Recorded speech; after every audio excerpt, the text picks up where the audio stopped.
Good evening. Praise the Lord. Hallelujah. સાધની સલામ. પ્રભુ તમને આશીર્વાદ આપો. ઈશ્વરનું પવિત્ર નામ લેવાના માટે દિવસના અંતના ભાગોમાં પણ આપણને તક મળી છે નહીં? કેટલા અદ્ભુત પ્રભુ છે આપણા નહીં? તમે વિચાર કરો કે આપણે માણસો, તેમના હાથના સર્જેલા માણસો, વ્યક્તિઓ, માટીના બનેલા આપણે માણસો વાંચીએ છીએ ને તો ધૂળ છે ને ધૂળમાં મળી જશે. ધૂળ આપણે, અને આપણું ઈશ્વર સાંભળે છે, આપણા ઉદ્ધારક તારનાર આપણી પ્રાર્થના સાંભળે છે. કેટલી ગજબની બાબત છે. હાલેલુયા.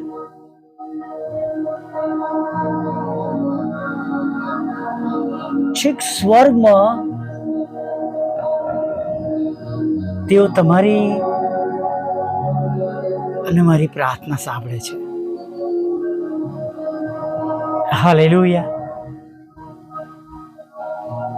હું જ્યારે જગતનું જીવન જીવતો હતો ને તો હું જરાય વિશ્વાસ નહોતો કરતો કે પ્રાર્થના કરવાથી આ પ્રમાણે બનશે. એક સમય હતો ત્યારે હું બહુ વિશ્વાસી હતો, પછી બેકસ્લાઇડ થયો. કોલેજમાં પહેલા વર્ષમાં આવ્યો, પછી એવી થોડી બાબતો બની જીવનમાં કે જે બાબતો મને પ્રભુથી દૂર લઈ ગઈ. અને હું ઘણીવાર મારા ક્લાસમાં જ્યારે હું ભણાવતો હતો ત્યારે જે જુવાન દીકરા દીકરીઓ કોલેજમાં આવે એમને હું કહેતો હતો કે બેટા, યોગ્ય સમય પહેલાં જો તમે કોઈ બાબતો મેળવવા પ્રયત્ન કરશો તો આગળ જઈને તમારું પતન નિશ્ચિત છે. જેમ કે કદાચ જામફળનું ફળ કે કેરીનું, જામફળનું ઝાડ કે કેરીનું ઝાડ કે કેળ, આ બધા પરથી જો કાચા ફળ લઈએ તો એને જમીન પર ફાંકી દેવા સિવાય કોઈ મતલબ હોતો નથી. કદાચ પક્ષીઓ ચાંચો મારીને ખાય, પણ માણસો માટે પછી એ પગ નીચે ચૂંદવાના માટે થઈ જાય છે. અને સભા શિક્ષક પણ કહે છે દરેકને માટે સમય છે નહીં વાલા મિત્રો? અને માટે સમય પર દરેક કામ કરે. સમય પહેલા કરેલા કામો એ ઈશ્વરની દ્રષ્ટિમાં યોગ્ય રહેતા નથી. કડવી વાતો છે વાલા મિત્રો.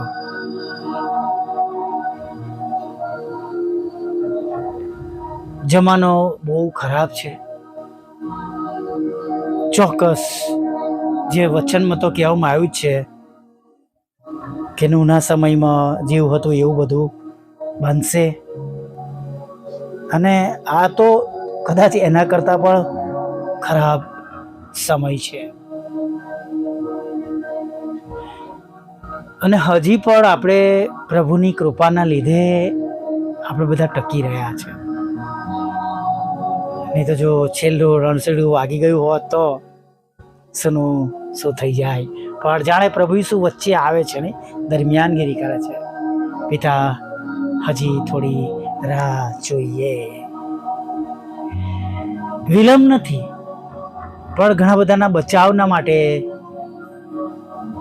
આ સમય આપવામાં આવે છે. બાકી સમય તો ક્યારનો થઈ ગયો છે તેમના આવવાનો. પણ તમે જુઓ, તેમણે રાહ જોઈ. એમાં મારા જેવા પાપી પણ પ્રભુને જોડાયા અને પાપોની માફી મળી તેમના લોહીની અંદર. અને બીજા ઘણા બધા લોકોને પ્રભુએ બચાવ્યા, પાપોની માફી મળી. આજે તક છે વાલા મિત્ર. હો, આપણે કોઈ સંપૂર્ણ તો નથી જ, પણ જો હૃદયમાં બોજ વધી જાય તો આજે સાંજે સૂતા પહેલાં એકવાર પ્રભુને ફરી જીવન સોંપી દઈએ, પાપોનો પસ્તાવો કરી લઈએ. કદાચ એવું પણ બને કે આજે સૂઈ ગયા અને રણશીંગડું વાગી ગયું અને ઊંઘમાં તક ના મળી. કોઈક બાબતને માટે સજાગ બનીએ અને જેમને પ્રભુએ બચાવ્યા છે એ બાબત કદી ના ભૂલીએ. હું હંમેશા યાદ રાખું છું કે પ્રભુ હું ક્યાં હતો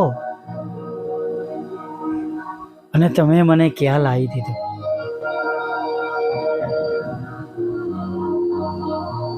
મારાથી પ્રાર્થના તો કદી ન થાય, જાહેરમાં તો પોસિબલ જ નહોતું, અને વચન આપવું એ તો બહુ દૂરની વાત છે. 7 વાણીના સમયમાં જો ભૂલથી મારું નામ સંભળાયું હોય તો એ તરફ જવો જ નહીં, ચર્ચમાં ના જવું, એવું કરનાર બીનાર વિકળ વ્યક્તિ હતો.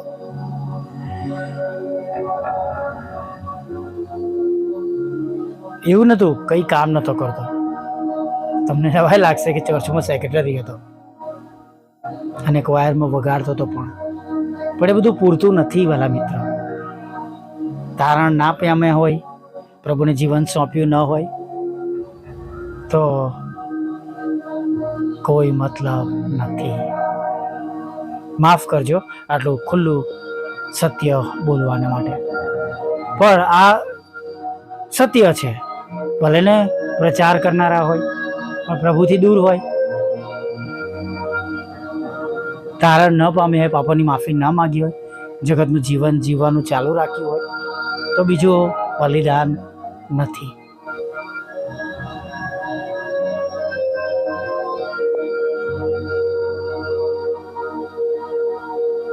ઝાંખી ડાળી તેનો મેળાપ એક ગુલ્લર ઝાડ પર એ ચડ્યો હતો ત્યારે થયો હતો, નહીં? લોકની લખેલી સુવાર્તા 19મો અધ્યાય અને 4થી કલમ કે જે ઠીંગણો હતો અને ભીડ વધારે હતી, એટલે કે જે ઝાડ પર ચડી ગયો અને ત્યાંથી એ પ્રભુને જોતો હતો અને પ્રભુ ત્યાં આવીને એને આમંત્રણ આપે છે, જીવન સોંપે છે અને બધી બાબતો આપણે જાણીએ છીએ. પછી એવી એક દંતકથા છે, એટલે સત્યતાની મને પોતાને પણ કોઈ ખાતરી નથી કે પછી એ રોજ સવારે કે એ વહેલો નીકળી જાય અને 1-2 કલાકે પાછો ઘરે આવે. અને એક દિવસ એની પત્નીને થયું કે લાવ હું તપાસ કરું કે ઝાંખી ક્યાં જાય છે. તો ઝાંખી એક ગુલ્લર ઝાડ પાસે આવે, પાણીથી ઝાડને સાફ કરે, પાણી પીવડાવે અને કોટે વળગીને બહુ રડે અને પ્રભુનો આભાર માને કે આ ઝાડ હતું, હું એના પર ચડ્યો અને મારા પ્રભુએ મને અહીંયા આગળ આ જગ્યા પરથી મને બોલાવ્યો. ઘણા બધા લોકો પોતાના તેડાને ભૂલી જાય છે. ચોક્કસ મધ્યસ્થ ગમે તે હોય, આપણે એને બહુ પ્રભુ કરતા વધારે માન આપવાનું નથી, પણ આપણા તેડા વિશે બેદરકાર રહીએ નહીં. આપણે ક્યાં હતા, શું કરતા હતા, ક્યાંથી બોલાવવામાં આવ્યા છે એ યાદ રાખીએ. Hallelujah, praise the lord. હજી વખત છે, હજી સમય છે. શરમાવું ન જોઈએ, બીવું ન જોઈએ, થોડી વારના જગતના સુખને માટે પ્રભુથી દૂર રહેવું ન જોઈએ. હવે આપણે બધા પ્રાર્થના કરીએ કે આજે સાંજે ઘણા બધા લોકો પ્રભુને જીવન સોંપે અને આજનો દિવસ ઈશ્વરની નોંધમાં, જીવનના પુસ્તકમાં એવી રીતના આપણા બધા માટે લખાઈ જાય કે આપણે એક મોટું તોડું જ્યારે પ્રભુની આગળ ઉભેલા હોય ત્યારે જોઈ શકીએ, પ્રભુ આપણને બતાવે કે આ તમારી પ્રાર્થનાઓ દ્વારા શક્ય બન્યું હતું. હાલેલુયા. પ્રાર્થના કરીએ. ભલા પ્રભુ, અમે તમારી સ્તુતિ કરીએ છીએ. અમે તમારો પુષ્કળ આભાર માનીએ છીએ. દિવસના અંતના ભાગમાં હવે અમે જવાના છે. શરૂઆત થઈ ગઈ છે અને પ્રભુ, છેક સવારથી તમે મારી સાથે રહ્યા છો, અમારી સંભાળ લીધી, અમારી કાળજી લીધી. પ્રભુ, અમે તેના માટે તમારો ખૂબ ખૂબ આભાર માનીએ છીએ.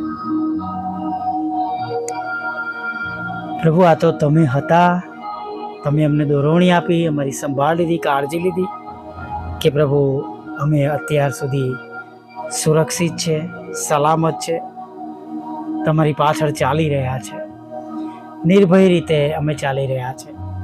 માટે અમે તમારો આભાર માનીએ છીએ. પ્રભુ, આભાર માનતા, સ્તુતિ કરતા, આરાધના કરતા પ્રાર્થના કરીએ છીએ દિવસના આગળના કલાકોમાં તમે મારી સાથે રહેજો, મારી સંભાળ લેજો.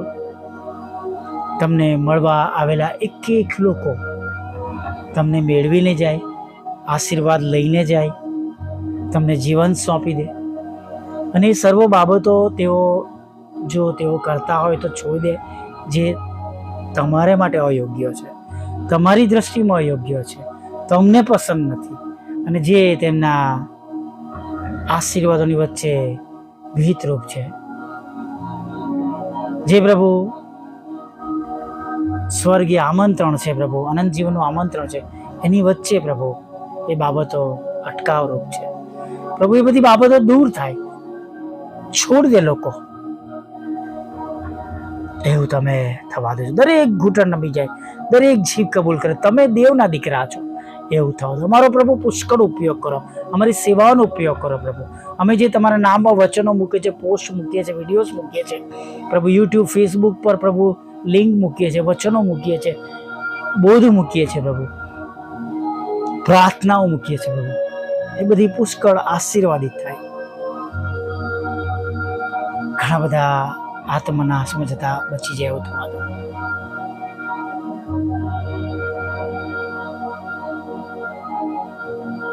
અમારી સેવાઓને અને બીજા જેઓ સેવા કરે છે, મારા બધાની સેવાને ખૂબ ખૂબ આશીર્વાદિત કરો. તમારા સેવક સેવિકાઓની પણ અરજો ગરજો તમે પૂરી પાડો, તેમની ચિંતાઓ દૂર કરો, તેમને રક્ષણ આપો, તેમના બાળકોનું, તેમના ઘરનું તમે ભરણ પોષણ કરો, અને સર્વ સારા વાનાથી તેઓને પણ તમે તૃપ્ત કરજો પ્રભુ. એવી અમે પ્રાર્થના કરીએ છીએ પ્રભુ. પ્રાર્થના કરતા તમારી આગળ નમી જઈએ છીએ. તમારા બાળકો જે માંદા છે, જીવલેણ રોગથી પીડાઈ રહ્યા છે, કેન્સર છે, લકવા થઈ ગયો છે, ટીબી છે, સખત ખાંસી છે, માઇગ્રેન છે, થાઇરોઇડ છે, કોલેસ્ટ્રોલ વધી ગયો છે, લોહીનું દબાણ વધારે કે ઓછું છે, શક્કર વધારે છે, શક્કર ઓછી થઈ ગઈ છે પ્રભુ. અને પ્રભુ ઘણી બધી એવી બાબતો છે પ્રભુ, એવા રોગો છે જે તેમના માટે નિરાશા લાવનારી છે. પ્રભુ, અમે પ્રાર્થના કરીએ છીએ, માંદગીમાંથી સાજા કરો, તંદુરસ્ત કરો, તમારા સામર્થ્ય બળથી તમે એમને ભરી દો એવી પ્રાર્થના કરીએ છીએ. કોર્ટ કેસ, એફઆઈઆર, ખોટા તોમતો, લડાઈ ઝઘડા બધું તમે દૂર કરજો પ્રભુ. લગ્નનો આશીર્વાદ આપજો, બાળકધનનો આશીર્વાદ આપજો, નાણાંનો, મકાનનો, લોનનો આશીર્વાદ આપજો, જોબનો આશીર્વાદ આપજો, બિઝનેસનો આશીર્વાદ આપજો, આવકના સાધનોને પ્રભુ આશીર્વાદિત કરજો, વિદેશ જવાનો આશીર્વાદ આપજો, ભણવા માટે, કુટુંબ સાથે રહેવા માટે અને પ્રભુ નોકરી કરવા માટેના સર્વ રસ્તાઓ પ્રભુ તમે આશીર્વાદિત કરજો, ખુલ્લા કરજો, તમામ રૂકાવટો તોડી નાખજો પ્રભુ. પ્રભુ વિધુરો, વિધવા બહેનો, અનાથોની સાથે રહો. બંધ બુદ્ધિના લોકો, માનસિક રોગીઓ અને પ્રભુ વિકલાંગોની પણ તમે સાથે રહો એવી અમે પ્રાર્થના કરીએ છીએ. સાથે પ્રભુ અમારી પણ તમે સંભાળ લેજો, તમારી કૃપા અમારા પર રાખો. જે બે બાબતોની જરૂર છે એ પણ પૂરી પાડો, અમારી જરૂરિયાત પૂરી પાડો. મિનિસ્ટ્રીને આશીર્વાદિત કરો, અમારી ટીમને, સાંભળનારને, બીજાને મોકલનારને તમે બમણા આશીર્વાદથી ભરી દેજો પ્રભુ. બીજા સેવક સેવિકાઓની મિનિસ્ટ્રીને આશીર્વાદિત કરો, તેમનું પણ તમે પાલન પોષણ કરો પ્રભુ પિતા. ઉછીનું આપનાર બનાવો, શિર બનાવો, નદીની પાસે રોપાયેલા ઝાડ જેવા કરો. અને પ્રભુ મારા ઘરોમાં તમારો આશીર્વાદનો જરો વહેતો રહે એવું થવા દો. હા, તમારો પ્રેમ, આનંદ અને શાંતિ અમારા ઘરોમાં રાજ કરે એવું થવા દો. હમણાં સુધીમાં થયેલી ભૂલોને માફ કરો. આગળના સમયમાં મારી સાથે રહો. ખોરાક, વસ્ત્ર, અન્ન, પાણી આપો. રાત્રિમાં મીઠી નિંદ્રા આપો, રક્ષણ કરો. અને સવારમાં તમારું ભજન કરતી લેવું માગતા પ્રભુ ઈસુમાં સાંભળો દેવ બાપ માન્ય કરજો. આમીન, આમીન, આમીન.